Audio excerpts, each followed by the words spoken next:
ADR report पर मुख्यमंत्री सुक्खू ने बीजेपी पर पलटवार किया है। कहा है कि मुझे बदनाम करने की कोशिश हो रही है। बिकने वालों की कांग्रेस में कोई जरूरत नहीं है।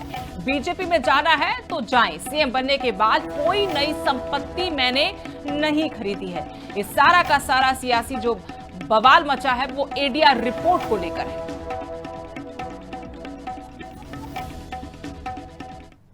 ये चीज क्यों लाई गई है, किस कानून लाई गई है?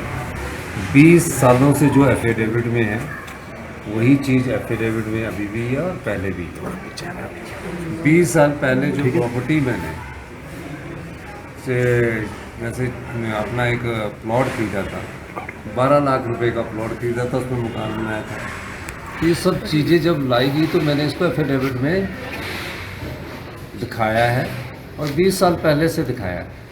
तो ये प्रॉपर्टी की जो कीमत उस समय थी उसमें वैल्यू ऐड हुई है, ये उसकी वैल्यू को उन्होंने नापा है। पर ये दिखाना ये उत्तर भारत के सबसे वो है धनवान है, तो ये किसी न किसी तरह छवि को खराब करने की कोई राजनीतिक चाल मुझे नजर आती है। मेरी तो भारतीय जनता पार्टी वाले मेरी छवि को खराब करना चाहते हैं और इस राजनीतिक तरीके से किसी न किसी तरफ से उनका सोशल मीडिया अटैक करता रहे। एडीआर रिपोर्ट पर मुख्यमंत्री सुक्खू ने बीजेपी पर पलटवार किया है। कहा है कि मुझे बदनाम करने की कोशिश हो रही है। बिकने वालों की कांग्रेस में कोई जरूरत नहीं है। बीजेपी में जाना है तो जाएं। सीएम बनने के बाद कोई नई संपत्ति मैंने नहीं खरीदी है। इस सारा का सारा सियासी जो बवाल मचा है वो एडीआर रिपोर्ट को लेकर है। ये चीज क्यों लाई गई है, किस कानून लाई गई है? 20 सालों से जो एफिडेविट में है वही चीज़ एफिडेविट में अभी भी है और पहले भी है। 20 साल पहले जो प्रॉपर्टी मैंने से जैसे अपना एक प्लॉट खरीदा था, 12 लाख रुपए का प्लॉट खरीदा था, उसमें मकान बनाया था। ये सब चीज़ें जब लाई गई तो मैंने इसको एफिडेविट में दिखाया है और 20 साल पहले से दिखाया है। तो ये प्रॉपर्टी की जो कीमत उस समय थी उसमें वैल्यू ऐड हुई है, ये उसकी वैल्यू को उन्होंने नापा है। पर ये दिखाना ये उत्तर भारत के सबसे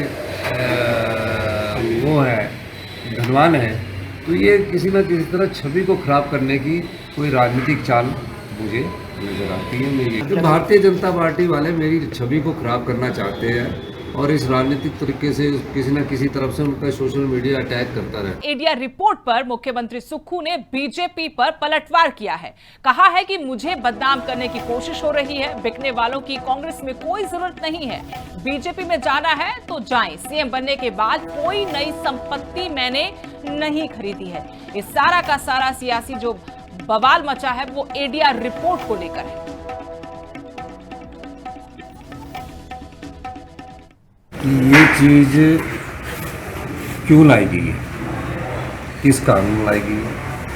20 सालों से जो एफिडेविट में है वही चीज़ एफिडेविट में अभी भी है और पहले भी है। 20 साल पहले जो प्रॉपर्टी मैंने से जैसे अपना एक प्लॉट खरीदा था, 12 लाख रुपए का प्लॉट खरीदा था, उसमें मकान बनाया था। ये सब चीज़ें जब लाई गई तो मैंने इसको एफिडेविट में दिखाया है और 20 साल पहले से दिखाया है। तो ये प्रॉपर्टी की जो कीमत उस समय थी उसमें वैल्यू ऐड हुई है, ये उसकी वैल्यू को उन्होंने नापा है। पर ये दिखाना ये उत्तर भारत के सबसे वो है धनवान है, तो ये किसी न किसी तरह छवि को खराब करने की कोई राजनीतिक चाल मुझे नजर आती है। मेरी तो भारतीय जनता पार्टी वाले मेरी छवि को खराब करना चाहते हैं और इस राजनीतिक तरीके से किसी न किसी तरफ से उनका सोशल मीडिया अटैक करता रहे।